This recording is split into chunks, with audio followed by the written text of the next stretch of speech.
I'm Gurudatt Sisodia. I'm a consultant orthopaedic surgeon at the Alexandra Hospital here in Manchester. Knee osteoarthritis occurs when the natural cartilage of your knee joint wears away. This causes pain and can cause a dramatic reduction in the quality of life for patients.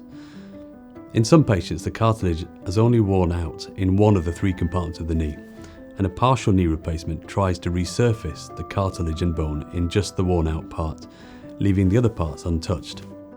If you have the right kind of arthritis and you fit the criteria, a partial knee replacement may be better for you than a total knee replacement because it's less invasive to your joint, has fewer surgical risks, and patients often say it feels like a more natural feeling knee. A partial knee replacement takes an hour to an hour and a half and can often be done as a day case procedure, if not an overnight stay.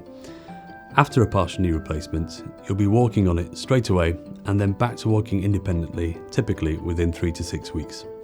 If you'd like to come and see me for a consultation, you can book online or contact the Alexandra Hospital directly.